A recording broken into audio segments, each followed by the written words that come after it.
ಸಂಸ್ಥೆ ಗ್ರಾಮ ಪಂಚಾಯತಿಯ ವ್ಯಾಪ್ತಿಗೆ ಸಂಬಂಧಪಟ್ಟಂತ ನಲ್ಲಿಬೀಡು ಬಸ್ಸು ತಂಗುದಾಣ ಕಚ್ಚಾ ವ್ಯವಸ್ಥೆಯಲ್ಲಿದ್ದು ಅದನ್ನು ಪುನರ್ ನಿರ್ಮಾಣಕ್ಕಾಗಿ ಸಂಸ್ಥೆ ಗ್ರಾಮ ಪಂಚಾಯತಿಯವರು ಅನುದಾನವನ್ನು ಇಲ್ಲಿಯ ಚುನಾಯಿತ ಸದಸ್ಯರು ಅನುದಾನವನ್ನು ಇಟ್ಟಿದ್ರು. ಆ ಅನುದಾನ ಪ್ರಯುಕ್ತ ಸಂಸ್ಥೆ ಗ್ರಾಮ ಪಂಚಾಯತಿಯವರು ಬಸ್ ತಂಗುದಾಣವನ್ನು ಹೊಸ ಪುನರ್ ನಿರ್ಮಾಣ ಮಾಡಿದ್ದಾರೆ. ಅದರ ಪಕ್ಕದಲ್ಲಿ ಮತ್ತು ಅಂಗಡಿ ಮಾಳಿಗೆ 2 ಅಂಗಡಿ ಮಾಳಿಗೆಗಳಿದ್ದು ಆ ಅಂಗಡಿ ಮಾಳಿಗೆಗಳನ್ನು ಕೂಡ ತೆರವು ಮಾಡಿದ್ದಾರೆ. ಆ ಅಂಗಡಿ ಮಾಳಿಗೆಗಳನ್ನು ಯಾಕೆ ತೆರವು ಮಾಡಿದ್ರಿ ಅಂತೇಳಿ ಗ್ರಾಮ ಸಭೆಯಲ್ಲಿ ನಾನು ಹೋಗಿ 22/2025 ಗ್ರಾಮ ಸಭೆಯಲ್ಲಿ ಪ್ರಸ್ತಾಪನೆ ಮಾಡಿದೆ. ಅದು ಯಾರು ಸಾರ್ವಜನಿಕರಿಂದ ಅಂಗಡಿ ಮಾಳಿಗೆಯನ್ನು ತೆರವು ಮಾಡಿ ಅಂತ ಏನಾದ್ರು ನಿಮಗೆ ಆದೇಶ ಉಂಟಾ ಅಲ್ವಾ? ಅದು ಯಾಕೆ ತೆರವು ಮಾಡಿದ್ರಿ? ಹಿಂದೆ ಅದರಲ್ಲಿ ಅಂಚೆ ಕಚೇರಿ ನಿರ್ಮಾಣವಾಗಿತ್ತು. ಆ ಅಂಚೆ ಕಚೇರಿ ನಮಗೆ ಅವಶ್ಯಕತೆ ಇದೆ. ಅವರು ಸಂಸ್ಥೆ ಗ್ರಾಮ ಪಂಚಾಯತಿ ವ್ಯಾಪ್ತಿಯಲ್ಲಿ ಅಂಚೆ ಕಚೇರಿ ಅವಶ್ಯಕತೆ ಇರೋದ್ರಿಂದ ಆ ಬಸ್ಸು ತಂಗುದಾಣದ ಅಂಗಡಿ ಮಾಳಿಗೆನ ಅಂಚೆ ಕಚೇರಿ ಮಾಡಬೇಕು ಅಂತೇಳಿ ತೀರ್ಮಾನ ಮಾಡಿದ್ದು. ಅದನ್ನು ಯಾಕೆ ತೆರವು ಮಾಡಿದ್ದು ಅಂತ ಕೇಳಿದ್ದು. ಆ ತೆರವು ಮಾಡಿದಂಥ ಬಸ್ ತಂಗುದಾಣ ಹಾಗೂ ಅಂಗಡಿ ಮಾಳಿಗೆ ಹಾಗೂ ರೋಲಿಂಗ್ ಶಟ್ರು, ಅದರಲ್ಲಿರುವಂಥ ಸಾಮಗ್ರಿಗಳು ಹಂಚು, ಮರ, ಪಕ್ಕಾಸು, ರೋಲಿಂಗ್ ಶಟ್ರು ಇತ್ಯಾದಿಗಳನ್ನು ಕೂಡ ನೀವು ಗ್ರಾಮ ಪಂಚಾಯತಿಯು ಟೆಂಡರ್ ಹಾರಾಜು ಮುಖಾಂತರ ಅದನ್ನು ಯಾಕೆ ವಶಪಡಿಸಿಕೊಂಡಿಲ್ಲ ಅಂತೇಳಿ ನಾನು ಸಾರ್ವಜನಿಕವಾಗಿ ಗ್ರಾಮ ಸಭೆಯಲ್ಲಿ ಪ್ರಶ್ನೆ ಮಾಡಿದೆ. ಆ ಪ್ರಶ್ನೆ ಮಾಡಿದಂಥ ಸಂದರ್ಭದಲ್ಲಿ ಗೌರವಾನ್ವಿತ ಕಾರ್ಯನಿರ್ವಹಣಾಧಿಕಾರಿಗಳಾದಂಥ ಇಒ ಮೇಡಮ್ ಅವರು, ಹೌದು ಅದು ನಮ್ಮ ಪ್ರಾಪರ್ಟಿ, ಅದು ನಾವು ನಮ್ಮ ಸ್ವಾಧೀನ ಪಡಿಸ್ಕೊಳ್ಬೇಕು ಅಂತೇಳಿ ನಮ್ಮ ಗ್ರಾಮ ಸಭೆಯಲ್ಲಿ ನಮಗೆ ಗೌರವಯುತವಾದ ಮಾಜಿ ಸದಸ್ಯರುಗಳಿಗೆ ನಾವು ತಿಳಿಸ್ತೀವಿ, ಅದನ್ನು ವಶಪಡಿಸ್ಕೊಳ್ತೀವಿ ಅಂತ ಹೇಳಿದರು. ಆದ ನಂತರ ನಾವು ಖಂಡಿತವಾಗಿ ಅದನ್ನು ವಶಪಡಿಸಿಕೊಂಡು ಹಾರಾಜು ಮುಖಾಂತರ ಅದನ್ನು ಸಾರ್ವಜನಿಕವಾಗಿ ಟೆಂಡರ್ ಕರೆದು ವರ್ಗ 1ಕ್ಕೆ ಹಣ ಜಮಾಯಿಸ್ತಾರೆ ಅಂತೇಳಿ ನಾವು ಅನ್ಕೊಂಡಿದ್ದು. ಆದರೆ ಅವ್ರು ಹೇಳಿದ್ದು ಮತ್ತೆ ನನಗೆ ಅದಕ್ಕೆ ಮರು ಪ್ರಶ್ನೆ ಮಾಡಿದ್ರು. ಯಾರು ಕೇಳಿದ್ದಾರೆ ಅದಕ್ಕೆ ಅರ್ಜಿ ಮುಖಾಂತರ ಇದ್ರೆ ಮಾತ್ರ ನಮಗೆ ಬೆಲೆ, ಇಲ್ಲ ಅಂದ್ರೆ ಅರ್ಜಿ ಇಲ್ಲ ಅಂದ್ರೆ ಅದು ಕೇಳೋರು ಯಾರು, ಅದು ನಮ್ಮ ಅಧಿಕಾರ ಅಂತೇಳಿ ಕೆಲವು ಜನಗಳು ಅದನ್ನ ನಮಗೆ ಮಾತನ್ನು ಆಡಿದ್ರು. ಅದ್ರ ಮುಖಾಂತರ ನಾನು ಹೋಗಿ ಗ್ರಾಮ ಪಂಚಾಯತಿಗೆ ಅರ್ಜಿಯನ್ನು ಕೊಟ್ಟೆ. ಇದರಲ್ಲಿ ಈ ತರ ಆಗಿದೆ ಅಂತ. ಆ ಅರ್ಜಿಗೆ ಅವರು ಪುನಃ ಸಾಮಾನ್ಯ ಸಭೆಯಲ್ಲಿ ಗ್ರಾಮ ಪಂಚಾಯತಿ ಸದಸ್ಯರುಗಳು, ಗೌರವಾನ್ವಿತ ಅಧ್ಯಕ್ಷರುಗಳು, ಸದಸ್ಯರುಗಳು, ಅಲ್ಲಿಯ PDOಗಳು ಅದನ್ನು ಕೂತು ತೀರ್ಮಾನ ಮಾಡಿ ನಾನು ಗ್ರಾಮ ಪಂಚಾಯತಿಯಲ್ಲಿ ಹಂಚು, ಮರ, ಪಕಾಸು, ರೋಲಿಂಗ್ ಶಟ್ರು ಇತ್ಯಾದಿಗಳನ್ನು ನಾವು ಗ್ರಾಮ ಪಂಚಾಯತಿಯಲ್ಲಿ ವಶಪಡಿಸಿಕೊಂಡು ವರ್ಗ 1ಕ್ಕೆ ಹಣ ಜಮಾಯಿಸಲಾಗುತ್ತೆ ಅಂತೇಳಿ ಸಾಮಾನ್ಯ ಸಭೆಯಲ್ಲಿ ತೀರ್ಮಾನ ಮಾಡಿದ್ದಾರೆ. ತೀರ್ಮಾನ ಮಾಡಿದಂಥ ಒಂದು ಕಾಪಿ ಕೂಡ ತಮ್ಮ ಮುಂದೆ ಮಾಧ್ಯಮದ ಮುಂದೆ ಕೊಡ್ತೀವಿ. ಆದರೂ ಇದುವರೆಗೂ ಕೂಡ ನೀವು ಮಾಧ್ಯಮದವರು ಬಂದು ನೋಡಿದಿರಿ, ಆ ಹಂಚು, ಮರ, ರೋಲಿಂಗ್ ಶಟ್ರುಗಳನ್ನು ಗ್ರಾಮ ಪಂಚಾಯತಿಗೆ ವಶಪಡಿಸ್ಕೊಂಡಿಲ್ಲ. ನಾವು ಕೇಳಿದ್ರು ಕೂಡ ಅವರು ಉಡಾಪೆ ಉತ್ತರಗಳನ್ನು ಕೊಡ್ತಾರೆ. ಆದ್ರಿಂದ ಸಾರ್ವಜನಿಕ ಪ್ರಾಪರ್ಟಿ ಆಗಿರೋದ್ರಿಂದ ಸಂಸ್ಥೆ ಗ್ರಾಮ ಪಂಚಾಯತಿಯವರು ಇಷ್ಟು ಒಂದು ಬೇಜವಾಬ್ದಾರಿತನವಾದಂಥ ವರ್ತನೆ ಮಾಡ್ತಾರೆ ಅಂತೇಳಿ ನನಗೆ ತುಂಬಾ ಬೇಜಾರಾಗಿದೆ. ಖಂಡಿತವಾಗಿ ಇವರು ಸಾಮಾನ್ಯ ಸಭೆಯಲ್ಲಿ ಯಾವ ತರ ನಿರ್ಣಯ ಮಾಡ್ತಾರೆ, ನಿರ್ಣಯ ಮಾಡೋದೊಂದು, ಅವರು ಮಾಡಿದ ಅಂತ ನಿರ್ಣಯಕ್ಕೆ ಅವ್ರು ಇಲ್ಲಿ ಯಾವುದೇ ಕಾರಣಕ್ಕೂ ಟೆಂಡರ್ ಕರೆಯದೆ ಹಂಚು, ಮರ, ಪಕ್ಕಾಸು, ರೋಲಿಂಗ್ ಶಟ್ರು ನೋಡಿದಿರಿ ನೀವು, ರೋಡಲ್ಲಿ ಬಿದ್ದಿದೆ, ಅದಕ್ಕೆ ಮಣ್ಣು ಹಾಕಿದ್ದಾರೆ, ಅದನ್ನು ತಮ್ಮ ವಶಪಡಿಸಿಕೊಂಡಿಲ್ಲ. ಇದು ಸಾರ್ವಜನಿಕ ಪ್ರಾಪರ್ಟಿ ಆಗಿದ್ದರಿಂದ ಇದನ್ನು ಕೂಡಲೇ ಅವರು ವಶಪಡಿಸಿಕೊಂಡು, ಇಲ್ಲದಿದ್ದರೆ ನಾವು CS ಮೇಡಮ್ ಹತ್ರ ಹೋಗಿ ಜಿಲ್ಲಾಧಿಕಾರಿ ಕೂಡ ಮನವಿ ಮಾಡಲಿಕ್ಕೆ ನಾವು ತಯಾರಿದ್ದೀವಿ ಅಂತೇಳಿ ಮಾಧ್ಯಮದ ಮುಖಾಂತರ ನಿಮಗೆ ನಾನು ತಿಳಿಯಲು ಬಯಸ್ತೇನೆ. ಈಗ ಈ ತರ ಅಂದ್ರೆ ನೀವು ಗ್ರಾಮ ಸಭೆಯಲ್ಲಿ ಹೇಳಿದ್ರು ಅಧಿಕಾರಿಗಳು ಎಚ್ಚೆತ್ತುಕೊಂಡಿಲ್ಲ. ಇಂಥ ಸಂದರ್ಭದಲ್ಲಿ ಈಗ ಆದ್ರೂ ಅವರು ಯಾಕೆ ನಾವು ಮಾಡ್ತೀವಿ, ನೀವು ಹೊಸ ಪಡಿಸ್ಕೊಳ್ತೀವಿ ಅಂತ ನಿಮಗೆ ಅವತ್ತು ಅವರು ಗ್ರಾಮ ಸಭೆಯಲ್ಲಿ ಹೇಳಿದಾರೆ ಅಂತ, ಅದ್ರ ಮೇಲೆ ಇತ್ತ ಕಡೆ ಗಮನ ಹರಿಸಿಲ್ಲ ಅಧಿಕಾರಿಗಳು. ಇದಕ್ಕೆ ಬರಲಿಲ್ಲ. ನಾನು PDOಗೂ ಕೇಳಿದೆ, ನೀವು ಪಕ್ಕದಲ್ಲಿ ಬಸ್ ಸ್ಟ್ಯಾಂಡ್ ನಿರ್ಮಾಣ ಆಗಿದೆ, ಆ ಪಕ್ಕದಲ್ಲಿ ಅಂಗಡಿ ಮಾಳಿಗೆ ತೆರವು ಮಾಡಿದ್ದಾರೆ, ನೀವು ಆ ಅಂಗಡಿ ಮಾಳಿಗೆ ತೆರವು ಮಾಡಿದಂತ ಅಂಗಡಿ ಮಾಳಿಗೆಗಳನ್ನ ನೀವು ಯಾಕೆ ಇದು ಮಾಡಿಲ್ಲ ಅಂತ ಕೇಳಿದ್ರು ಕೂಡ PDO ನನ್ನ ಗಮನಕ್ಕೆ ಬರಲಿಲ್ಲ. ಅಂಗಡಿ ಮಾಳಿಗೆ ತೆರವು ಮಾಡಿದ್ ನನ್ನ ಗಮನಕ್ಕೆ ಬರಲಿಲ್ಲ, ನಾನು ಬಸ್ ಸ್ಟ್ಯಾಂಡೇ ನೋಡ್ಲಿಲ್ಲ ಅನ್ನೋಂಥ ಉಡಾಪಿ ಮಾತ್ರನು ಕೊಟ್ರು. ಅವರು ಯಾವ ತರ ಬಿಲ್ ಮಾಡಿದ್ರು ಏನು ಅನ್ನೋದು ನೀವು ಮಾಧ್ಯಮದ ಮುಖಾಂತರ ಅವರನ್ನ ಪ್ರಶ್ನೆ ಮಾಡಬೇಕು. ನಾವು ಸಾರ್ವಜನಿಕವಾಗಿ ಪ್ರಶ್ನೆ ಮಾಡಿದ್ರೆ ಅವ್ರು ನಮಗೆ ಸರಿಯಾದ ಉತ್ತರವನ್ನು ಕೊಡ್ತಾ ಇಲ್ಲ. ಎಲ್ಲ ಚುನಾಯಿತ ಸದಸ್ಯರು ಹಿಂದೆ ಆಗಿರುವಂತ ಮಾಜಿ ಅಧ್ಯಕ್ಷರುಗಳ ಗಮನಕ್ಕೂ ತಂದೆ.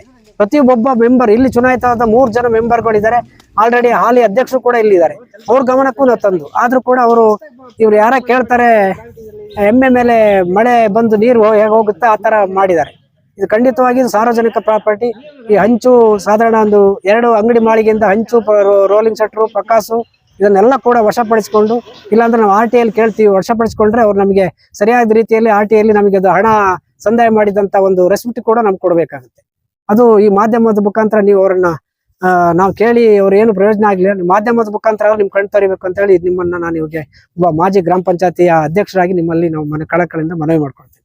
ತಮ್ಮ ಹೆಸರು? ಜಗದೀಶ್. ಸರ್ ನಮಸ್ಕಾರ. ಈಗ ಆಲ್ರೆಡಿ ನಮ್ಮ ಜಗದೀಶ್ ಅವರು ಪ್ರಸ್ತಾಪ ಮಾಡಿದ ಹಾಗೆ ಇಲ್ಲಿ ನೋಡ್ಬೋದು, ನಿಮ್ಮ ಕ್ಯಾಮ್ರಾ ಮುಖಾಂತರ ನೀವು ನೋಡ್ಬೋದು, 2 ಅಂಗಡಿ ಮಳಿಗೆ ಪ್ಲಸ್ ಇಲ್ಲೊಂದು ಬಸ್ ನಿಲ್ದಾಣ ಇತ್ತು. ಇದರಲ್ಲಿ ಒಂದು ಅಂಗಡಿ ಮಳಿಗೆನ ಹಾಗೇನೆ ಉಳಿಸಿದ್ದಾರೆ. ಅದರಲ್ಲಿ ಮರು ನಿರ್ಮಾಣಕ್ಕೋಸ್ಕರ ಒಂದು ಅಂಗಡಿ ಮಳಿಗೆನ ಒಂದು ಬಸ್ ನಿಲ್ದಾಣವನ್ನ ತೆರವು ಮಾಡಿದ್ರು. ಅದರಲ್ಲಿ ಬಸ್ ನಿಲ್ದಾಣ ಮಾತ್ರ ಪುನರ್ ನಿರ್ಮಾಣ ಮಾಡಿದ್ದಾರೆ, ಅಂಗಡಿಯನ್ನ ಮರು ನಿರ್ಮಾಣ ಮಾಡ್ಲಿಲ್ಲ. ನಾವು ಈ ವಿಷಯವಾಗಿ ಸಂಸದ ಗ್ರಾಮ ಸಭೆಯಲ್ಲಿ ಇಒ ಮೇಡಮ್ ಇದ್ರು, ಅವ್ರ ಹತ್ರ ನಾವು ಕ್ವಶನ್ ರೈಸ್ ಮಾಡಿದ್ವಿ.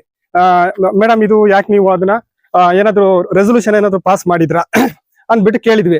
ಅದಕ್ಕೆ ಅವ್ರು ಹೇಳಿದ್ರು ಯಾವ್ದೇ ಕಾರಣಕ್ಕೂ ಇದೆ, ನಮ್ಮ ಶಂಕರೇಗೌಡ ಜನಪ್ರತಿನಿಧಿ, ನಮ್ಮ ಈ ಕ್ಷೇತ್ರ ಜನಪ್ರತಿನಿಧಿ, ಅವ್ರು ಏನಿತ್ತು ಹೇಳಿದ್ರು ಗ್ರಾಮ ಸಭೆಯಲ್ಲೇ ಹೇಳಿದ್ರು ಯಾವ್ದೇ ಕಾರಣಕ್ಕೂ ರೆಸೊಲ್ಯೂಷನ್ ನಾವು ಪಾಸ್ ಮಾಡ್ಲಿಲ್ಲ ಅಂತೇಳಿ. ಮೇಡಮ್ ಅದು ಹೇಗೆ ರೆಸೊಲ್ಯೂಷನ್ ಪಾಸ್ ಮಾಡ್ದಾನೆ ಹೇಗೆ ನೀವು ತೆರವುಗೊಳಿಸಿರ ಕೇಳಿದ್ರು. ಇಲ್ಲ ಅದು ಏನಾದ್ರು ಹಣದ ಕೊರತೆ ಅಂದ್ಬಿಟ್ಟು ಒಂದು ಬೇಜವಾಬ್ದಾರಿ ಹೇಳಿಕೆ, ನಾನು ನಿಮ್ಮ ಮಾಧ್ಯಮ ಮುಖಾಂತರ ಹೇಳ್ತಿದ್ದೀನಿ, ಆ ಯುವ ಮೇಡಮ್ ಬೇಜವಾಬ್ದಾರಿ ಹೇಳಿಕೆ ಕೊಟ್ಟಿದ್ದಾರೆ. ಕೇಳಿದ್ರೆ ಹಣದ ಕೊರತೆ ಅಂತ. ಮೇಡಮ್ ಕೇಳಕ್ಕೆ ಇಷ್ಟಪಡ್ತೀನಿ, ಮೇಡಮ್ ನಿಮ್ 15-20 ವರ್ಷ ನಿಮ್ ಮನೆ ರಿನೋವೇಷನ್ ಬರುತ್ತೆ, ನೀವು ಹಣ ಇದ್ದು ನೀವು ಮನೆಯನ್ನ ಡೆಮಾಲಿಷ್ ಮಾಡ್ತೀರಾ ಅಥವಾ ಹಣ ಇಲ್ಲ ಅನ್ಬಿಟ್ಟು ಫುಲ್ ಡೆಮಾಲಿಷ್ ಮಾಡ್ಬಿಟ್ಟು ಬಸ್ ಸ್ಟ್ಯಾಂಡ್ ಬಂದು ಮಲಗ್ತೀರಾ ಅಂತ ನಿಮ್ಮ ಮಾಧ್ಯಮ ಮುಖಾಂತರ ನಾನು ಕೇಳಕ್ಕೆ ಇಷ್ಟಪಡ್ತೀನಿ. ಜೊತೆಗೆ ಅವರು ಇದಕ್ಕೆ ಸಂಬಂಧಪಟ್ಟಂತ ಹಂಚು ಪಕಸು ರೀಪು ಇದು ಮೇಡಮ್ ಅಲ್ಲಿ ನೀವೇನಾದ್ರು ವಶಪಡಿಸಿಕೊಂಡಿದ್ದೀರಾ ಅಂತ ಹೇಳ್ಬಿಟ್ಟು ಕೇಳಿದ್ರು. ಇಲ್ಲ ನಾವು ವಶಪಡಿಸ್ಕೊಂಡಿಲ್ಲ. ಹಾಗಾದ್ರೆ ಅದು ಅಲ್ಲಿ ಐಟಮ್ ಇಲ್ಲಲ್ಲ, ಮತ್ತೆ ಎಲ್ಲೋ ಹೋಯ್ತು? ಈಗ ವಶಪಡಿಸ್ಕೊಂಡಿದ್ರೆ ಓಕೆ, ವಶಪಡಿಸ್ಕೊಂಡಿಲ್ಲ ಅಂದ್ರೆ ಮತ್ತೆ ಅದು ಎಲ್ಲೋ ಹೋಯ್ತು ಕೇಳಿದ್ರು. ಇಲ್ಲ ನಾವು ಅದು ವಶಪಡಿಸಿಕೊಳ್ತೀವಿ ಅಂದ್ಬಿಟ್ಟು ನಾವು ಗ್ರಾಮ ಸಭೆಯಲ್ಲಿ ಕೇಳಿ ಕೆಲವು ದಿನಗಳ ನಂತರ PDO ಅವರು ಒಂದು ನಮಗೆ ರೆಸೊಲ್ಯೂಷನ್ ಪಾಸ್ ಮಾಡಿದ್ರು. ಇಲ್ಲಿ ನೀವು ರೆಸೊಲ್ಯೂಷನ್ ನೋಡ್ಬೋದು, ಇಲ್ಲಿ ರೆಸೊಲ್ಯೂಷನ್ ಪಾಸ್ ಮಾಡಿದ್ವಿ. ಏನಂದ್ರೆ ನಾವು 15 ದಿನದಲ್ಲಿ ನಾವು ಅದನ್ನ ವಶಪಡಿಸ್ಕೊಳ್ತೀವಿ ಅನ್ಬಿಟ್ಟು. ಬಟ್ ಇದುವರೆಗೂ ಅವ್ರು ವಶಪಡಿಸ್ಕೊಂಡ್ಲಿಲ್ಲ. ಬಟ್ ಇಲ್ಲಿ ವಶಪಡಿಸ್ಕೊಂಡ್ಲಿಲ್ಲ ಅಂದ್ರೆ ಇಲ್ಲಿ ಐಟಮ್ ಇರ್ಬೇಕಲ್ಲ ಸರ್. ಈಗ ಐಟಮ್ ಇಲ್ಲ ಅಂದ್ರೆ ಈಗ ಜವಾಬ್ದಾರಿ ಯಾರು? ಗ್ರಾಮ ಪಂಚಾಯತಿ ಅಧಿಕಾರಿಗಳು, ಸಂಬಂಧಪಟ್ಟ ಅಧಿಕಾರಿಗಳು, PDO ಆಗಿರ್ಬೋದು, ಕಾರ್ಯದರ್ಶಿಗಳಾಗಿರ್ಬೋದು. ಅವ್ರು ಏನಂದ್ರೆ ಇಲ್ಲಾಂದ್ರೆ ಅವ್ರು ಇಲ್ಲಿ ಐಟಮ್ ಇಲ್ಲ ಅಂದ್ರೆ ಅವ್ರು ಏನ್ ಮಾಡ್ಬೇಕಾದ ಮೊದಲ ಕರ್ತವ್ಯ ಏನಂದ್ರೆ ಕಂಪ್ಲೇಂಟ್ ರಿಜಿಸ್ಟರ್ ಮಾಡ್ಬೇಕು. ಕಂಪ್ಲೇಂಟ್ ರಿಜಿಸ್ಟರ್ ಮಾಡ್ಲಿಲ್ಲ. ಯಾಕೆ ಮಾಡ್ಲಿಲ್ಲ? ನಮ್ಗೆ ಇದರಲ್ಲಿ ಇದರಲ್ಲಿ ಏನು ಒಂದು ವಿಷಯ ಎದ್ದು ಕಾಣೋದೇನಂದ್ರೆ ಇದರಲ್ಲಿ ಅವರ ಒಂದು ಶಾಮೀಲು ಇದೆ ಅನ್ಸುತ್ತೆ. ಯಾಕೆಂದ್ರೆ ಇಲ್ಲದ ಕಂಪ್ಲೇಂಟ್ ರಿಜಿಸ್ಟರ್ ಮಾಡ್ತಿದ್ರು. ಕಂಪ್ಲೇಂಟ್ ರಿಜಿಸ್ಟರ್ ಮಾಡ್ತಿರೋ ಕಾರಣ ಏನಂದ್ರೆ ಜನಪ್ರತಿನಿಧಿ ಪ್ಲಸ್ ಅಧಿಕಾರಿಗಳ ಕೈವಾಡ ಇರಬಹುದು ಇದರಲ್ಲಿ ಅಂತ ಅನ್ಸ್ತಿದೆ. ಸೊ ಹಾಗಾಗಿ ಇದನ್ನ ನಾವು ನಿಮ್ಮ ಮಾಧ್ಯಮ ಮುಖಾಂತರ ಕೇಳ್ಕೊಳ್ಳೋದೇನಂದ್ರೆ ಇದನ್ನ ಯಾವುದು ಸಾರ್ವಜನಿಕ ಪ್ರಾಪರ್ಟಿ ಇದು. ಇದರಲ್ಲಿ ಅಂಗಡಿ ಮಳಿಗೆನ ತೆರವು ಮಾಡಿ ಒಂದು ಕಟ್ಲಿಲ್ಲ, ಒಂದು ಬಸ್ ಸ್ಟ್ಯಾಂಡ್ ಮಾತ್ರ ಮಾಡಿದ್ದಾರೆ. ಅದರ ದುರುದ್ದೇಶ ಯಾಕೆ ಆ ರೀತಿ ಮಾಡಿರೋದು? ಸೊ ಹಾಗೆ ರೆಸೊಲ್ಯೂಷನ್ ಪಾಸ್ ಮಾಡ್ಲಿಲ್ಲ. ಇದು ಕಾನೂನು ಪ್ರಕಾರ ತುಂಬಾ ಅಪರಾಧ. ಯಾಕಂದ್ರೆ ಒಂದು ಗವರ್ಮೆಂಟ್ ಪ್ರಾಪರ್ಟಿ ಇದು ಮಾಡ್ಬೇಕಾದ್ರೆ ರೆಸೊಲ್ಯೂಷನ್ ಪಾಸ್ ಮಾಡ್ಬೇಕಾಗುತ್ತೆ. ರೆಸೊಲ್ಯೂಷನ್ ಪಾಸ್ ಮಾಡ್ಲಿಲ್ಲ, ಮಾಡ್ದೇನೆ ಇವ್ರು ಆ ರೀತಿ ಮಾಡಿದ್ರೆ ಹಾಗಾದ್ರೆ ನಾಳೆ ದಿನ ನಾನು ಗ್ರಾಮ ಪಂಚಾಯತಿ ಮೆಂಬರ್ ಆಗ್ತೀನಿ. ನನ್ ಮನಸ್ಸು ಏನ್ ಬೇಕಾದ್ರೂ ಮಾಡ್ಕೊಂಡು ಹೋಗ್ಬೋದಾ? ಒಂದು ಸರ್ಕಾರಿ ಕಟ್ಟಡವನ್ನ ಮನಸ್ಸು ಮಾಡ್ಕೊಂಡು ಹೋಗ್ಬೋದು. ಯಾರು ಹೇಳೋರು ಕೇಳೋರು ಇಲ್ವಂತಾನೆ ಈ ರೀತಿ ಬೇಜವಾಬ್ದಾರಿತನ ಮಾಡೋದು. ಸೊ ಹಾಗಾಗಿ ಅದು ಯಾರು ತಪ್ಪಿತಸ್ಥರಿದ್ದಾರೆ, ಐಟಮ್ ಸಹ ಅದು ಎಲ್ಲಿ ಹೋಗಿದೆ ಇವಾಗ ಕೂಡಲೇ ನಿಮ್ಮ ಮಾಧ್ಯಮದಲ್ಲಿ ಪ್ರಕಟ ಆದ ತಕ್ಷಣನೇ ಅವ್ರು ಸಂಬಂಧಪಟ್ಟವರು ಕಂಪ್ಲೇಂಟ್ ರಿಜಿಸ್ಟರ್ ಮಾಡಿ ಯಾರು ಅದು ತಪ್ಪಿತಸ್ಥರಿರ್ತಾರೆ ಅವರಿಗೆ ಕಠಿಣವಾದ ಶಿಕ್ಷೆ ಆಗ್ಬೇಕಂತ ನಿಮ್ಮ ಮಾಧ್ಯಮ ಮುಖಾಂತರ ನಾನು ಕೇಳಲಿಕ್ಕೆ ಇಷ್ಟಪಡ್ತೀನಿ. ನನ್ನ ಹೆಸರು ಪ್ರವೀಣ್. ಜಲಜೀವನ್ ಟ್ರೈನ್ ವೇಸ್ಟ್ ಆಗಿದೆ, ಹೊಸದಾಗಿ ಪುನರ್ ನಿರ್ಮಾಣ ಮಾಡಿ ಅಲ್ಲಿಂದ ಗ್ರಾವಿಟಿ ಹಾಕಿ ಬಂದ್ರೆ ಇಲ್ಲಿ ಜನರಿಗೆ ಅನುಕೂಲ ಆಗುತ್ತೆ ಅಂತ ಮಾಡಿ ಕುಡಿಯೋದು ಹೇಳಿದ್ವಿ. ಯಾರು ನೀರು ಕುಡಿಯೋಣ ಹೇಳ್ತೀವಿ ಒಂದು ಹೇಳಿ ಒಂದು ಅದಕ್ಕೆ ಅದನ್ನ ಡೆವಲಪ್ಮೆಂಟ್ ಮಾಡ್ಕೊಡಿ ಅಂತ ಹೇಳಿ. ಈ ತರ ಕೆಸರು ತುಂಬಿ ಹೋಗಿದೆ, ಅದು ಮೀಟರ್ ಕಾಣಿಸ್ತಾ ಇಲ್ಲ. ಮೊದ್ಲು ನಮ್ಗೆ ಗ್ರಾವಿಟಿ ನೀರು ಬರ್ತಿತ್ತು, ಚೆನ್ನಾಗೇ ಬರ್ತಿತ್ತು. ಈಗ ಈ ನೀರ್ ಬಿಟ್ಟು ಈ ನೀರ್ ಕೊಡ್ತೀವಿ ಅಂತೇಳಿ 1 ವರ್ಷದಿಂದ ಎಲ್ಲ ಮಾಡಿ ಹೋದ್ರು. 1 ವರ್ಷದಿಂದ ಮಾಡಿದ್ ನೋಡಿ, 2 ಮನೆಗೆ ಹಾಕಿದಾರೆ. ಇಲ್ಲಿ ಹಾಕ್ತಾರ, ದಾರಿಗೆ ಹಾಕ್ತಾರ, ಮನೆ ಹತ್ರ ಮನೆ ಇರೋದು ಅಲ್ಲಿ. ಒಂದು ದಿನಾನು ನೀರ್ ಬಂದಿಲ್ಲ. ಸುಮ್ನೆ ನಾವು ಕೇಳಿದ್ರೆ ಎಲ್ಲ ಬಿಲ್ ಮಾಡ್ಕೊಂಡು ಹೋಗಿದ್ದಾರೆ. ನಮ್ದು ಇಲ್ಲಿ ಮನೆ ಹತ್ರ ಎಲ್ಲ ಅಗ್ದು ಹಾಕಿ ಹೋಗಿದ್ರು. ಇದೆಲ್ಲ ಕ್ಲೀನ್ ಮಾಡಿ ನಾವು ಇದು ಮಾಡಿದ್ ಮತ್ತೆ ಮೀಟರ್ ಏನ್ ಕಾಣಲ್ಲ, ಮೀಟರ್ ಕಾಣಿಸಕ್ಕೆಲ್ಲ ಕೆಸರಲ್ಲಿ ಹೋಗಿದೆ ಸರ್. ಎಲ್ಲಿದೆ ಮೀಟರ್ ನೋಡಿ, 2 ಮನೆದು ಮೀಟರ್ ಇಲ್ಲ. ಬೇರೆ ಕಡೆ ಎಲ್ಲ ಕಿತ್ತಾಕಿದ್ದಾರೆ. ನಾವ್ ಹಂಗೆ ಇಟ್ಕೊಂಡಿದ್ದು, ಏನಾದ್ರು ಬಂದ್ರೆ ತೋರ್ಸಕ್ ಆಗುತ್ತಂತಾನೆ ಇಟ್ಕೊಂಡಿದ್ದು. ಈಗ ಮೊದ್ಲೆಲ್ಲ ಹೆಂಗ್ ಮಾಡ್ತಾ ಇದ್ರಮ್ಮ ನೀವು? ಅಂದ್ರೆ ಮೊದ್ಲು ಗ್ರಾವಿಟಿ ನೀರೇನ ಬರ್ತಾ ಇತ್ತು? ಗ್ರಾವಿಟಿ ನೀರೇ ನಮಗೆ ಟೈಮಿಗೆ ಬಿಡ್ತಿದ್ರಲ್ಲ ಮೇಲಿಂದಾನೆ, ಅದೇ ಬರ್ತಾ ಇದ್ದಿದ್ದು. ಅರ್ಧ ಗಂಟೆ ಬರುತ್ತೆ ಅಷ್ಟೇ, 1 ಗಂಟೆ ಅರ್ಧ ಗಂಟೆ. ಅದು ಏನ್ ಕರೆಕ್ಟ್ ಆಗಿಲ್ಲ ನಮಗೆ ಯಾವ ನೀರುನು. ಎಲ್ಲಿ ಬಿಡಿ ಯಾರು ಎಲೆಕ್ಷನ್ ಬಂದ್ರು ಒಂದು ನೀರಿಗೊಂದು ಕರೆಕ್ಟಾಗಿ ಮಾಡ್ಕೊಡಲ್ಲ ನೋಡಿ ಸರ್. ನಮಗ್ ಅಂತ ಅಲ್ಲ, ನಮಗ್ ಒಬ್ರಿಗಲ್ಲ, ಎಲ್ಲರಿಗೂ. ಯಾರು ಬಂದ್ರು ಅಷ್ಟೇ, ಬಿಜೆಪಿ ಅವ್ರು ಬಂದ್ರು ಅಷ್ಟೇ, ದಳದವ್ರು ಬಂದ್ರು ಅಷ್ಟೇ, ಕಾಂಗ್ರೆಸ್ ಅವ್ರು ಬಂದ್ರು ಅಷ್ಟೇ. ಕೇಳಿದ್ರೆ ಅವ್ರವ್ರದೇ ಕಾನೂನು ಮಾತಾಡ್ತಾರೆ. ನಮಗೆ ಹೆಣ್ಣೆಂಗ್ಸ್ರು ಇರೋದು, ನಮ್ಮ ಮನೇಲಿ ಅಜ್ಜಿ ನಾವು ಇಬ್ರೇ ಇರೋದು, ಬೇರೆ ಯಾರಿದ್ದಾರೆ? ಮಕ್ಳೆಲ್ಲ ಹೊರಗಡೆ ಇದ್ದಾರೆ. ಒಂದ್ ದಿವಸ ನೀರ್ ಬಂದಿಲ್ಲ ಅಂದ್ರೆ ನಾವು ಮತ್ತೆ ಮೇಲೆ ಹೋಗ್ಬೇಕು. ಯಾರ ಹತ್ರ ಕೇಳಕ್ ಹೋದ್ರೆ ಅಧ್ಯಕ್ಷನ ಕೇಳಂಗಿಲ್ಲ. ಅಲ್ಲಿ ಪಂಚಾಯತ್ಗೆ PDO ಫೋನ್ ಮಾಡಿದ್ರೆ ನಿಮಗೆ ಮಳೆ ಬರುತ್ತೆ ಅಂತ. ಮಳೆ ನೀರು ಹಿಡ್ಕೊಂಡು ಎಲ್ಲಿ ಹೇಳ್ಕೊಳ್ತೀಯ? ಮಳೆ ನೀರು ಎಷ್ಟು ದಿವಸ ಮಳೆ ನೀರು ಯೂಸ್ ಮಾಡಕ್ಕಾಗುತ್ತೆ? ನಾವು ಮಳೆ ಬಂದ್ರೆ ಯೂಸ್ ಮಾಡ್ಬೋದು. ಈಗ ಮಳೆನೇ ಇಲ್ಲ 1 ವಾರದಿಂದ. ಈಗ ನೀರ್ ಬರ್ತಾ ಉಂಟು, ಮಳೆಗಾಲದಲ್ಲಿ ಬರ್ತದೆ, ಏನ್ ತೊಂದ್ರೆ ಇಲ್ಲ. ಬೇಸಿಗೆಯಲ್ಲಿ ನೀರೇ ಇಲ್ಲಲ್ಲ, ಅವಾಗ ಏನ್ ಮಾಡೋದು ನಾವು? ಎಲ್ಲರ ಹತ್ರ ಬಂದು ಅವಾಗ ಶಂಕರೇಗೌಡರಿಗೆ ಹೇಳಿದ್ದು ಅಷ್ಟೇ, ನಾವು ಇದೊಂದು ಮಾಡ್ತೀರಲ್ಲ ಕರೆಕ್ಟಾಗಿ ಮಾಡ್ಕೊಡಿ ಅಂತ. ಈಗ ಯಾರು ಗ್ರಾಮ ಮಾಡಿಲ್ಲ. ಸಭೆಯಲ್ಲಿ ನೀವು ಇದನ್ನೆಲ್ಲ ನೀವು ಪ್ರಸ್ತಾಪನೆ ಮಾಡಿಲ್ವಾ? ಪ್ರಸ್ತಾಪ ಮಾಡಕ್ಕೆ ಯಾರು ಹೋಗಲ್ಲ ಸರ್. ಎಲ್ಲರೂ 1-2 ಜನ ಬರ್ತಾರೆ, ಏನಾದ್ರು ಮಾತಾಡಾಗ ಕೇಳ್ತಾರೆ, ಇಲ್ಲಿ ಬಂದು ಸೈನ್ ಹಾಕ್ಸಕ್ಕೆ ಕೇಳ್ತಾರೆ. ಅಲ್ಲಿ ಹೋಗಿ ಯಾರು ಮುಂದೆ ಹೋಗಿ ಯಾರು ಮಾತಾಡಲ್ಲ. ಮಾತಾಡ್ದು ಒಬ್ಬೊಬ್ರು ಮಾತಾಡಿದ್ರೆ ನಿಷ್ಠೂರ್ ಆಗ್ತಾರೆ ಅಷ್ಟೇ.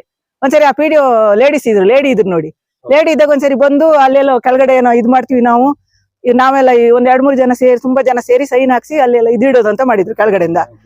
ಅದನ್ನೆಲ್ಲ ಬೇಡ, ಅವಾಗ ಇವರು ಜಗ್ಗಣ್ಣನ ಇದ್ದಿದ್ದು. ಅವಾಗ ಅಲ್ಲಿ ಹೇಳಿದ್ರು ಮೇಲಿಂದ ಗ್ರಾವಿಟಿ ನೀರ್ ಬೇಕಾದಷ್ಟು ಬರ್ತದೆ ಅಂತ ಫೋಟೋ ತೆಗ್ದೆಲ್ಲ ಅವ್ರ ಮುಂದ್ಗಡೆ ತೋರಿಸಿದ್ರು. ಅವಾಗ ಈ ಗ್ರಾವಿಟಿ ನೀರ್ ಬೇಸಿಗೆಯಲ್ಲಿ ಎಲ್ಲಿ ಬರುತ್ತೆ? ಈಗ ಹೇಳ್ದವ್ರು ಎಲ್ಲಿದ್ದಾರೆ? ಅವ್ರ ಪಕ್ಷನೇ ಇಲ್ಲ ಈಗ ಅವ್ರು ಕೇಳಿದ್ರೆ ಹೇಳ್ತಾರೆ ನಮ್ಮ ಪಕ್ಷ ಇಲ್ಲ, BJP ಇಲ್ಲ, ಈಗ ಬೇರೆಯವ್ರನ್ನ ಕೇಳಿ ಅಂತಾರೆ. ಅವಾಗ ನಾವು ಎಲ್ಲಿಂದ ಹೇಳೋದು? ನಿಮ್ಮ ಹೆಸರು? ನನ್ನ ಹೆಸರು ವಿಜಯ.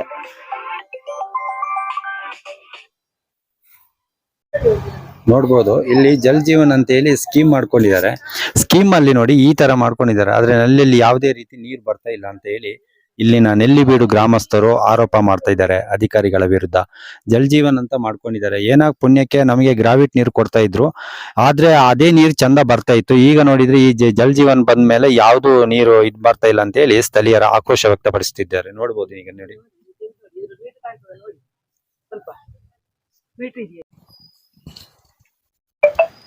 ಒಂದ್ ಕಡೆ ನೆಟ್ಟಿ ಪೈಪ್ ಲೈನ್ ಮಾಡಲ್ಲ, ಅಲ್ಲಿ ಇಲ್ಲಿ ಮಾಡಿ ಅರ್ಧ ಹಾಕೋದು, ಅಲ್ಲಿ ಅರ್ಧ ಹಾಕೋದು, ಇಲ್ಲಿ ಅರ್ಧ ಹಾಕೋದು ಎಲ್ಲ ಮಾಡ್ತಾರೆ.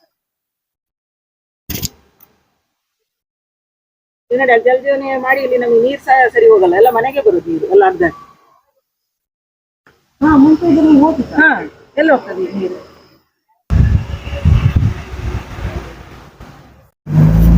ನಮ್ಗೆ ನೀರಿನ ಸಮಸ್ಯೆ ಏನೂ ಇಲ್ಲ ಸರ್. ಗ್ರಾವಿಟಿ ನೀರೇ ಬಿಡ್ಬೋದು. ಇಲ್ಲಿ ಜಲಜೀವನೇನು ಬೇಡ, ಯಾವುದು ಬೇಡ. ಅದೇ ಇದನ್ನ ನಮ್ಮ ಮೇಲೆ ಗ್ರಾವಿಟಿ ನೀರಿನ ಪೈಪ್ ಲೈನಿಗೆ ಹಾಕಿದ್ರೆ ನಮ್ಗೆ ಅನುಕೂಲ ಆಗುತ್ತೆ ಸರ್. ಇಲ್ಲಿ ಎಷ್ಟು ಮನೆಗಳಿದೆ ಸರ್? ಮನೆ ಒಂದು 25-30 ಮನೆ ಉಂಟು ಸರ್. ಈಗ 30 ಮನೆಗೂ ನಿಮ್ಗೆ ಮೊದ್ಲಿಂದನೂ ಗ್ರಾವಿಟ್ ನೀರು? ಮೊದಲು 60 ಮನೆ ಇತ್ತು, ಗ್ರಾವಿಟ್ ನೀರು ಬೇಜನ್ ಇತ್ತು ಸರ್. ಈಗ ಒಂದು 30-35 ಮನೆ ಇರ್ಬೋದು. ಅದಕ್ಕೂ ಕೂಡ ನಮ್ಮ ನೀರ್ ನಾವು ಅಲ್ಲಿ ಕರೆಕ್ಟ್ ಆಗಿ ಮೈಂಟೈನ್ ಮಾಡಿದ್ರೆ ನೀರ್ ಬೇಜನ್ ಉಂಟು ನಮಗೆ. ಈಗ ನಿಮಗೆ ಈಗ ಮೊದ್ಲು ಗ್ರಾವಿಟ್ ನೀರ್ ಬರ್ತಾ ಇತ್ತು, ಈಗ ಜಲ್ ಜೀವನ ಸ್ಕೀಮ್ ಮಾಡ್ಕೊಂಡ್ಮೇಲೆ ಈಗ ಅದನ್ನು ಇಲ್ಲ ಇದನ್ನು ಇದನ್ನು ಇಲ್ಲ ಇದೆ. ಜಲಜೀವನೇನು ಇಲ್ಲ, ಗ್ರಾವಿಟಿ ನೀರ್ನು ಮೈಂಟೆನೆನ್ಸ್ ಇಲ್ಲ ಸರ್. ಬಿಡೋರೇ ಇಲ್ಲ ನೀರ್ನ ಕರೆಕ್ಟ್ ಆಗಿ. ಮೊನ್ನೆ ಒಂದು 10 ದಿವಸ ನೀರು ಬಿಡೋರಿಲ್ಲ. ಕೇಳಿದ್ರೆ ಅವ್ರನ್ನ ಕೇಳಿ ಇವ್ರನ್ನ ಕೇಳಿ ಹೇಳ್ತಾರೆ. ಅಧಿಕಾರಿಗಳು ಏನು ಉತ್ತರನೇ ಕೊಡ್ತಾ ಇಲ್ಲ, ಬರೋದೇ ಇಲ್ಲ ಇಲ್ಲಿ ನೋಡ್ಲಿಕ್ಕೆ. ಹಾಗಾಗಿ ನೀರಿನ ತುಂಬಾ ಸಮಸ್ಯೆ ಇದೆ ಸರ್. ನಮಗೆ ದಯವಿಟ್ಟು ನೀರಿಂದ ಒಂದು ಸಮಸ್ಯೆ ಬರದೇ ರೀತಿ ನಮಗೆ ಎಲ್ಲಾ ವ್ಯವಸ್ಥೆಗಳನ್ನ ಮಾಡಿಕೊಡ್ಬೇಕಾಗಿತ್ತು ತಮ್ಮಲ್ಲಿ ನಾವು ಬೇಡ್ಕೊಳ್ತಾ ಇದ್ವಿ ಸರ್. ನಿಮ್ಮ ಹೆಸರು? ನರೇಂದ್ರ ಗೌಡ ಅಂತ. ಮೇಡಮ್, ಈಗ ನೆಲ್ಲಿಬೀಡು ಇಲ್ಲಿ ಬಸ್ ಸ್ಟ್ಯಾಂಡ್ ಅಂದ್ರೆ ಇಲ್ಲಿ ಮತ್ತೆ ಪೋಸ್ಟ್ ಆಫೀಸ್ ಎರಡೂ ಮೊದಲು ಇತ್ತಂತೆ.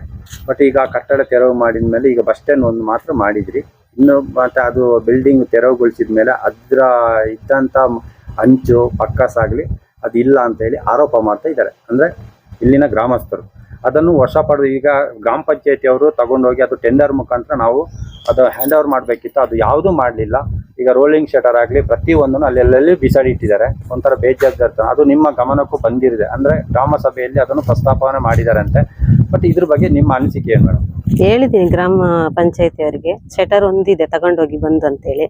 ಮತ್ತೆ ಕಟ್ಟಡಕ್ಕೆ ನನಗೆ ಬಂದಿರೋ ಫಂಡ್ ಅಲ್ಲಿ ನಾನು ಬಸ್ ಸ್ಟ್ಯಾಂಡ್ ಕಟ್ಟಿದ್ದೀನಿ. ನೆಕ್ಸ್ಟ್ ನಾನು ಬರೋ ಫಂಡ್ ಇದ್ರೆ ನೆಕ್ಸ್ಟ್ ಇದ್ ಕಡೆದು ಪೋಸ್ಟ್ ಆಫೀಸ್ ಇತ್ತಲ್ಲ ಮುಂಚೆ, ಅದನ್ನ ಮತ್ತೆ ಅಂಗಡಿ ಪೋಷನ್ ಮಾಡ್ತೀನಿ ಅಂತ ಹೇಳಿದೀನಿ ಆಗ್ಲೇ. ಇದು 2,70,000 ಇಟ್ಟಿದ್ದು, ಅದು 2,70,000 ಆಗಿಲ್ಲ ಅಮೌಂಟ್. 40,000 30,000 ಉಳ್ದಿದೆ. 2,30,000 ಇದೆ. 30,000 ಮಾತ್ರ ಆಗಿದೆ, ಉಳ್ದಿದ್ದ ದುಡ್ಡು ಹಾಗೆ. ಬಟ್ ಇಲ್ಲಿಗೆ ಈಗ ಪೋಸ್ಟ್ ಆಫೀಸ್ ಬೇಕು ಅಂತಾನೆ ಈಗ ಒತ್ತಾಯ ಮಾಡ್ತಾ ಇದ್ದಾರೆ ಜನ. ಅಂದ್ರೆ ಮೊದ್ಲಿತ್ತು ಅದೇ ತರ ಬೇಕು ಇಲ್ಲಿಗೆ ಅಂತ. ಬಟ್ ಅದ್ರ ಬಗ್ಗೆ ಏನು ಕ್ರಮ ತಗೊಂಡಿದ್ದೀವಿ? ಅದು ನೆಕ್ಸ್ಟ್ ನನ್ಗೆ ಬಂದಿದ್ದ ಅಮೌಂಟ್ ಅಲ್ಲಿ ನಾನು ಮಾಡ್ಕೊಡ್ತೀನಿ ಅಂತ ಹೇಳಿದೀನಿ. ನಾನು ಗ್ರಾಮ ಸಭೆಯಲ್ಲಿ ಅದನ್ನ ಹೇಳಿದೀನಿ, ನಾನು ಮಾಡ್ಕೊಡ್ತೀನಿ ಅಂತ ಹೇಳ್ಬಿಟ್ಟು. ಮತ್ತೆ ಇವ್ರ ಗಮನಕ್ಕೂ ತಂದಿದ್ದಾರೆ. ಬಟ್ ಇದ್ರ ಬಗ್ಗೆ ಏನು ನೀವು ತನಿಖೆ ಮಾಡಿಲ್ಲ. ಮತ್ತೆ ಅದ್ರದ್ದು ಕೆಲವೊಂದು ವಸ್ತುಗಳನ್ನು ನೀವು ವಶಪಡಿಸು ಅಂದ್ರೆ ನೀವು ಅದು ನಿಮ್ಮ ಹ್ಯಾಂಡ್ ಅವರಿಗೆ ತಗೊಂಡಿಲ್ಲ. ನಾವು ಆದಷ್ಟು ಬೇಗ ತಗೊಳ್ತೀವಿ ಅಂತ ಹೇಳಿನು ಅದು ಎಷ್ಟೋ 2-3 ತಿಂಗಳು ಆಯ್ತು ಅಂತ ಆರೋಪ ಮಾಡ್ತಾರೆ. ಅಂದ್ರೆ ಪಿಕಾಸ್ ಎಲ್ಲ ಕುಂಬಾಗಿ ಹೋಗಿದೆ. ಅದು ಬಿದ್ದು 3-4 ವರ್ಷ ಬಿಟ್ಟು ಮತ್ತೆ ನಾನು ಬಸ್ ಸ್ಟ್ಯಾಂಡ್ ಕಟ್ಟಿದ್ದು. ಹಂಗಾಗಿ ಅದು ಕುಂಬಾಗಿ ಹೋಗಿದೆ. ಅದು ಈಗ ಅದನ್ನ ಕುಂಬಾಗಿ ಹೋಗಿರೋದೇ ಜನಗಳು ಯಾರ ತಗೊಂಡೋಗಿರ್ಬೋದು. ಇನ್ನು ಉಳ್ದಿದ್ ಹಂಚು ಇಟ್ಟಿದ್ದು ನಾನು ಇದು ತಾಲೂಕ್ ಪಂಚಾಯತ್ ಕೆಲಸ ಮಾಡೋದಕ್ಕೆ ಕೆಲವು ಹಂಚುಗಳೆಲ್ಲ ಹೊಡೆದೋಯ್ತು. ಇನ್ನೊಂದು 150 ಹಂಚಂಗಿತ್ತು. ಇಲ್ಲೇ ನಮ್ಮ ಇದೇ ಊರಿನ ಗ್ರಾಮಸ್ಥರು ಕೇಳಿದ್ರು ನನಗೆ, ಇಷ್ಟು ಹಂಚು ಹೊಡೆದೋಗ್ತಿದೆ ಅಧ್ಯಕ್ಷ, ನನಗಾದ್ರೂ ಕೊಡಿ, ನನಗೆ ಮನೆ ಸೋರ್ತಾ ಇದೆ, ನಾನು ಸ್ವಲ್ಪ ತಗೊಳ್ತೀನಿ ಅಂತ ಹೇಳಿದ್ರು. ಸರಿ, ನಾನು ಅಧ್ಯಕ್ಷರಾಗಿ ಅವರು ಒಂದು ಕಷ್ಟ ಅಂತ ಕೇಳಿದಾಗ ನಾನು ಕೊಡ್ಬೇಕಲ್ಲ ಅಂತ ಹೇಳಿ ಅದನ್ನ ನಾನು ಕೊಟ್ಟಿದ್ದೀನಿ. ಹಂಚುಗಳನ್ನ ಇಬ್ಬರಿಗೆ, ಒಬ್ರು ವಾಟರ್ ಮ್ಯಾನ್, ಒಬ್ರು ಆ ಕಡೆ ಹೊಳೆಯಿಂದ ಆಚೆ ಒಬ್ರು ಇದಾರೆ, ಅವ್ರಿಗೆ ಕೊಟ್ಟಿದ್ದೀನಿ ಅಷ್ಟೇ. ಈಗ ಅದನ್ನು ಈಗ ಸ್ಥಳೀಯರೇ ಪ್ರಶ್ನೆ ಮಾಡ್ತಾ ಇದಾರೆ ಮೇಡಮ್. ಅದು ಈಗ ಕಾನೂನು ಪ್ರಕಾರ ಅವ್ರಿಗೆ ಗೊತ್ತಿದ್ರು ಇದು ಯಾಕೆ ಅವ್ರಿಗೆ ಕೊಟ್ರು, ಈಗ ಬಡವರು ಯಾರೇ ಆಗ್ಲಿ ಯಾಕೆ ಕೊಟ್ರು, ಅವರು ಯಾರ ಹತ್ರ ಕೇಳಿ ಕೊಟ್ರು. ಈಗ ಅದು ಟೆಂಡರ್ ಹಾಕಿ ಅವ್ರಿಗೆ ಇಷ್ಟಕ್ಕೆ ಅಂತ ಎಲ್ಲಾದ್ರು ಟೆಂಡರ್ ಹಾಕಿ ಇದ್ ಮಾಡಿದ್ರೆ ಓಕೆ. ಈಗ ಏಕಾಏಕಿ ಅವ್ರು ಬಡವರು ಅಂತ ಹೇಳಿ ಇವ್ರಿಗೆ ಇಷ್ಟ ಬಂದವರಿಗೆಲ್ಲ ಕೊಟ್ರೆ ನಿಮ್ಗೆ ಇಷ್ಟ ಬಂದವರಿಗೆ ಅಂತ ಅಲ್ಲ, ನನ್ನ ಹತ್ರ ಕೇಳಿದವ್ರಿಗೆ ನಾನು ಕೊಟ್ಟೆ ಅಷ್ಟೇ. ಅವ್ರು ಹೇಳಿದ್ರು ನಾನು ಅದ್ರ ಬೇಕಾದ್ರೆ ಅಮೌಂಟ್ ಕೊಡ್ತೀನಿ ಮೇಡಮ್, ನಮ್ಗೆ ಈಗ ಎಮರ್ಜೆನ್ಸಿ ಇದೆ ಕೊಡಿ ಅಂತ ಹೇಳಿದಕ್ಕೆ ನಾನು ಕೊಟ್ಟಿದ್ದೀನಿ. ಬೇಕಾದ್ರೆ ಅಮೌಂಟ್ ನಾನು ಅವತ್ತು ಹೇಳ್ದೆ, ಅಮೌಂಟ್ ಬೇಕಾದ್ರೆ ಕೊಡೋದಾದ್ರೆ ನಾನು ಪಂಚಾಯತಿಗೆ ಕೊಡ್ತೀನಿ ಅಂತ ಹೇಳಿದ್ದೀನಿ.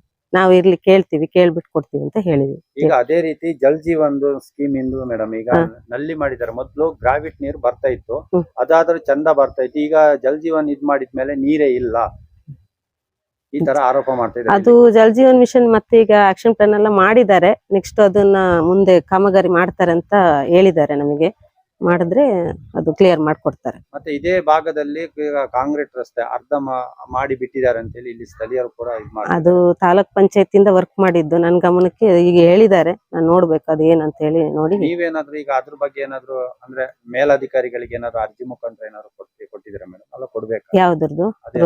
ಅವ್ರು ನಮಗ್ ಕೊಟ್ಟಿಲ್ಲ, ಕೊಟ್ರೆ ನಾನು ಅದನ್ನ ಮೂವ್ ಮಾಡ್ತೀನಿ ಬೇಕಾದ್ರೆ ಮೇಲಧಿಕಾರಿಗೆ. ಯಾಕಂತ ಹೇಳಿದ್ರೆ ನಿಮ್ಮ ಗ್ರಾಮ ಪಂಚಾಯತಿ ಸಂಬಂಧಪಡದ ಅಂದ್ರೆ ನಿಮ್ದು ಇದೇ ಗ್ರಾಮದಲ್ಲಿ ಮನೆ ಆದ್ದರಿಂದ ನೀವು ಅದ್ರ ಬಗ್ಗೆ ಪ್ರಸ್ತಾಪನೆ ಮಾಡ್ಬೋದಿತ್ತಲ್ಲ ಅಂತ. ಅಂದ್ರೆ ಅವ್ರು ನಮ್ ಗಮನಕ್ಕೆ ತಂದಿಲ್ಲ. ಇವತ್ತ ಹೇಳಿದ್ರು, ಜಸ್ಟ್ ಈಗ ಹೇಳಿದ್ದಾರೆ. ನೋಡ್ಬೇಕು, ನಾನು ಹೋಗಿ ಅದನ್ನ ನೋಡ್ಬಿಟ್ಟು ಮತ್ತೆ ರೋಡಿಂದ ಏನ್ ಸಮಸ್ಯೆ ಇದೆ ಅಂತ ಕೇಳ್ಬಿಟ್ಟು, ನಮ್ಮ ಪಂಚಾಯತಿಗೆ ಬರೋದು ಕಮ್ಮಿ ಫಂಡು, ಅದ್ರಲ್ಲಿ ನನಗೆ ರಸ್ತೆ ಮಾಡಕ್ ಆಗಲ್ಲ. ಹಾಗಾಗಿ ಈಗ ಮೇಲಧಿಕಾರಿಗಳಿಗೆ ತಿಳಿಸಿ ಏನಾದ್ರು ಮಾಡ್ಬೇಕಾಗುತ್ತೆ. ನಿಮ್ಮ ಹೆಸರು? ಕಾಮಾಕ್ಷಿ. ಪ್ರಕಾರ ಅವರು ಸಾಮಾನ್ಯ ಸಭೆ ತೀರ್ಮಾನ ಏನ್ ಮಾಡಿದ್ದಾರೆ, ನಾವು ಪಂಚಾಯತಿಗೆ ವರ್ಗ 1ರಲ್ಲಿ ಅದನ್ನ ಹಂಚು, ಮರ, ಪಕಾಸು, ರೋಲಿಂಗ್ ಶಟ್ರು ಎಲ್ಲವನ್ನು ಪಂಚಾಯತಿಗೆ ಹ್ಯಾಂಡ್ ಓವರ್ ತಗೊಂಡು ಅದನ್ನ ವರ್ಗ 1ಕ್ಕೆ ಹಣ ಜಮಾ ಮಾಡ್ತೀವಿ ಅಂತ ಹೇಳಿದ್ದಾರೆ ಸರ್. ಅದರಲ್ಲಿ ಒಂದು ಕಾಪಿ ಕೂಡ ಕೊಟ್ಟಿದ್ದಾರೆ PDO ಸೈನ್ ಹಾಕಿ. ಆ ರೋಲಿಂಗ್ ಶಟ್ರ್ ಎಷ್ಟು ಆ ಸಾಮಾನ್ಯ ಸಭೆ ಆಗಿ 4 ತಿಂಗಳಾಯ್ತು, ಇವತ್ತವರೆಗೆ ರೋಲಿಂಗ್ ಶಟ್ರ್ ತಗೊಂಡೋಗಿದಾರ. ಬೇರೆ ಹಂಚು, ಮರ, ಪಕಾಸು ಬೇರೆಯವ್ರಿಗೆ ಯಾರು ಕೊಟ್ಟಿದ್ದೀನಿ ಅಂತ ಹೇಳ್ತಾರೆ. ಆ ಕೊಟ್ಟಿದ್ದಕ್ಕಾರು ದುಡ್ಡು ಹಾಕಿದಾರ? ನಮ್ಗೆ RTL ಕೊಡ್ಲಿ, ಅವರು ಹಣ ಎಷ್ಟು ಕಟ್ಸ್ಕೊಂಡಿದೀವಿ ಅಂತ ಹೇಳಿ ಕೊಡ್ಲಿ. ಆ ರೋಲಿಂಗ್ ಶಟ್ರದ್ದು ವ್ಯವಸ್ಥೆ ನೀವು ನೋಡಿದಿರಿ, ಅದು ನಿಜವಾಗ್ಲೂ ಆ ರೋಲಿಂಗ್ ಶಟ್ರ್ ಅವರಿಗೆ ಅವಶ್ಯಕತೆ ಇಲ್ಲ ಅಂದ್ರೆ ಸಾಮಾನ್ಯ ಜನಕ್ಕೆ ಒಂದು ಗುಜರಿಗಾರ್ ಕೊಟ್ಟು ಟೆಂಡರ್ ಹಾಕಿದ್ರು ಕೂಡ ಪಂಚಾಯತಿಗೆ ಅದ್ರದ್ದು ಅನುದಾನ ಬರುತ್ತೆ. ನಾವ್ ಹಿಂದೆ ಬೀದಿ ಲೈಟ್ಗಳು ಹಾಕಿದಾಗ ಪ್ರತಿ ಬೀದಿ ಲೈಟ್ಗಳದ ಟ್ಯೂಬ್ ಅನ್ನು ತನಗೆ ಆ ಪಂಚಾಯತಿಗೆ ಹ್ಯಾಂಡ್ ಓವರ್ ಮಾಡ್ತಿದ್ರು. ಆ ಹಳೆ ಬಲ್ಪು ಬೀದಿ ಲೈಟ್ಗಳದ ಇವನ್ನೆಲ್ಲ ಇವರು ಗ್ರಾಮ ಪಂಚಾಯತಿಗೆ ಸಾಮಾನ್ಯ ಸಭೆಯಲ್ಲಿ ತೀರ್ಮಾನ ಮಾಡೋದಲ್ಲ, ಬರೀ ಸುಳ್ಳೆ. ಅದು ಸತ್ಯವಾದ ಒಂದು ಸಾಮಾನ್ಯ ಸಭೆಯಲ್ಲಿ ತೀರ್ಮಾನ ಮಾಡುವಂಥದ್ದಲ್ಲ. ಇದನ್ನ ಖಂಡಿತವಾಗಿ CS ಗಮನಕ್ಕೆ ತರ್ತೀನಿ, ಅಲ್ಲಿ ಸಂಬಂಧಪಟ್ಟ ಅಧಿಕಾರಿಗಳಿಗೆ ಗಮನಕ್ಕೆ ತರೋದು ಗ್ಯಾರಂಟಿ ಮಾಧ್ಯಮದವರಿಗೆ ನಾನು ಅದನ್ನು ತಿಳಿಸ್ತೇನೆ. ನೀವು ಕೂಡ ಅದು ಏನು ಮಾಡಲಿಲ್ಲ. ಇದನ್ನ ರೋಲಿಂಗ್ ಶಟ್ರ್ ಯಾವ ಅಧಿಕಾರಿಗಳು ಬಂದು ಇಲ್ಲಿ ಮುಖ ಹಾಕಿ ನೋಡ್ಲಿಲ್ಲ. ಏನಾದ್ರು ಅಲ್ಲಿ ಇದ್ರದ್ದು ಗಲೀಜ್ ನೀರೆಲ್ಲ ಅದು ಏನು ಮೋಟ್ರ್ ಎಲ್ಲ ಇಡ್ತಾರಂತ ಅಲ್ಲಿ. ಮೋಟ್ರ್ ಇಟ್ರಿ ಈಗ ಅಲ್ಲಿ ಬರೋದು ಗಲೀಜ್ ನೀರು ಎಲ್ಲರದ್ದು ಮನೆದು, ಬಟ್ಟೆ ತೊಳೆದಿದ್ದು ಮೇಲಿಂದ ಫುಲ್ ಬರೋದು ಗಲೀಜ್ ನೀರೇ ಅದು. ಆ ಗಲೀಜ್ ನೀರನ್ನ ನಮಗೆ ಅಲ್ಲಿ ಮೋಟ್ರ್ ಡಂಪ್ ಮಾಡಿ ಅದು ಕರೆಂಟ್ ಇದ್ರೆ ಆಯ್ತು, ಇಲ್ದಿದ್ರೆ ಇಲ್ಲ. ಈಗ ಅವತ್ತು ಹೋದ್ಸರಿ ನಾವು ರಾಜ ಎಲ್ಲ ಇವರಿದ್ದಾಗ ಒಂದ್ಸರಿ ಡಂಪ್ ಮಾಡೋದಂತ ಆಯ್ತು. ಆವಾಗ PDO ಬಂದಾಗ ಏನಂದ್ರು, ನಿಮಗೆ ಗ್ರಾವಿಟಿ ನೀರೇ ಬರುತ್ತೆ, ಆ ಮೋಟ್ರ್ ನೀರು ಹಾಕಿ ಕರೆಂಟ್ ಎಲ್ಲಿ ಇರುತ್ತೆ ನಿಮಗೆ, ವಾರ ಇಡೀ ಕರೆಂಟ್ ಇರಲ್ಲ, ಹಂಗೆ ಹೆಂಗೆ ಅಂತ ಹೇಳಿದ್ರು. ಈಗ 50 ಮನೆ ಇರುತ್ತೆ ನೀರು ಬರ್ತಿತ್ತು, ಈಗ ನಮಗೆ 25-30 ಮನೆ ಇದ್ರೆ ಇಲ್ಲಿ ನೀರಿಲ್ಲ. ನೀರಿನ ವ್ಯವಸ್ಥೆನೇ ಇಲ್ಲ. ಪೈಪ್ ಲೈನ್ ಕೇಳಕ್ಕೆ ಹೋದ್ರೆ PDO ಕೇಳಿದ್ರೆ ಅಧ್ಯಕ್ಷರು ಕೇಳಿ ಅಂತಾರೆ, ಅಧ್ಯಕ್ಷರು ಕೇಳಿದ್ರೆ ನೀವೇ ಮಾಡ್ಕೊಳ್ಳಿ ಅಂತಾರೆ. ನಾವಿನ್ನು ಎಲ್ಲಿ ಮಾಡೋದು? ನಮ್ಮ ಲೈನ್ ನಾವು ಮಾಡ್ತೀವಿ, ಹೌದು. ಮೇಲಿಂದ ಬರಲ್ಲ ಅಂದ್ರೆ ಎಲ್ಲಿಗೆ ಮಾಡಕ್ಕೆ ಹೋಗೋದು? ಯಾರು ಬಂದರೂ ನೀರಿಲ್ಲ, ಯಾವ ಪಕ್ಷದವ್ರು ಬಂದರೂ ಇಲ್ಲ. ನಮಗೆ ಎಲ್ಲಿ ಬಿಡಿಗೊಂದು ನೀರಿನ ವ್ಯವಸ್ಥೆ ಯಾರು ಮಾಡಲ್ಲ. ನೀವು ಅದನ್ನು ಪ್ರಶ್ನೆ ಮಾಡ್ಬೇಕಲ್ಲ, ಓಟ್ ಕೇಳಕ್ ಬಂದಾಗ ನೀವು ಕೇಳ್ಬೋದಲ್ಲ. ಬಂದಾಗ ಏನ್ ಕೇಳ್ತಾರೆ? ನಾವು ಒಬ್ರು ಕೇಳಿದ್ರೆ ಏನಂತಾರೆ, ನಾವು ಒಬ್ರು ಕೇಳಿದ್ರೆ ಏನಿಲ್ಲ, ಯಾರು ಮಾತಾಡಲ್ಲ, ಹಿಂದ್ಗಡೆನೇ ಮಾತಾಡ್ತಾರೆ ಎಲ್ಲರೂ. ಈಗ ನೀವು ಹೋದ್ಮೇಲೆ ಬೇಕಾದ್ರೆ ಎಲ್ಲರೂ ಮಾತಾಡ್ತಾರೆ. ಇದು ಯಾರು ಮಾತಾಡಲ್ಲ. ಅವ್ರು ಸೈನ್ ಹಾಕಿ ಅಂತ ಸೈನ್ ಹಾಕ್ತಾರೆ, ಕೇಳಿ ಸೈನ್ ಹಾಕ್ತಾರೆ. ಸೈನ್ ಹಾಕ್ಸಿ ಏನ್ ಮಾಡ್ತಾರೆ, ಆಮೇಲೆ ಇವ್ರನ್ನ ಯಾರನ್ನೂ ಇಲ್ಲ. ಈಗ ಒಂದು ವಾಟರ್ ಮ್ಯಾನ್ ಇಲ್ಲ ಕರೆಕ್ಟಾಗಿ ಇಲ್ಲಿ ನೆಲ್ಲಿ ಬಿಡಾಗ. ವಾಟರ್ ಮ್ಯಾನ್ ಕೇಳಿದ್ರೆ ಅವ್ರನ್ನ ಕೇಳಿದ್ರೆ ಅವ್ರು ಬಿಡಿಸಾಯ್ತು, ಅವ್ರನ್ನ ಯಾರು ಬಿಡಿಸಿದ್ರೆ ಅವ್ರು ಬಿಟ್ಟಿದಂತ ಆಯ್ತು, ಅವ್ರಿಗೆ ಆಗಲ್ಲ ನಾವು ಬಿಟ್ಟು ಅಂತ ಆಯ್ತು. ವಾಟರ್ ಮ್ಯಾನೇ ಸರಿ ಇಲ್ಲ. ವಾಟರ್ ಮ್ಯಾನ್ ಸೆಲೆಕ್ಷನ್ ಮಾಡೋಕ್ಕೆ ಎಲ್ಲರೂ ಮಾಡ್ಬೇಕಂತೆ. ನಾವು ಯಾಕೆ ಮಾಡಬೇಕು? ಪಂಚಾಯತಿಗಲ್ಲ ನಾವು ದುಡ್ಡು ಕಟ್ಟೋದು, ಪಂಚಾಯತಿಗವ್ರು ಮಾಡ್ಬೇಕು ತಾನೆ ಅದನ್ನು. ವಾಟರ್ ಮ್ಯಾನ್ನ ಅವರಲ್ಲ ಸಂಬಳ ಕೊಡೋದು, ನಾವು ಕೊಡ್ತೀವ? ಅದು ಅವರೇ ಹೇಳಬೇಕು. ವಿಡಿಯೋ ನೋಡಿದ್ದಕ್ಕೆ ಧನ್ಯವಾದಗಳು. ಮುಂದಿನ ವಿಡಿಯೋದಲ್ಲಿ ಸಿಗೋಣ. ಕ್ಷಣ ಕ್ಷಣದ ಸುದ್ದಿಗಾಗಿ ವೀಕ್ಷಿಸಿ ನ್ಯೂಸ್ ಕರ್ನಾಟಕ, ಸದಾ ನಿಮ್ಮ ಜೊತೆ.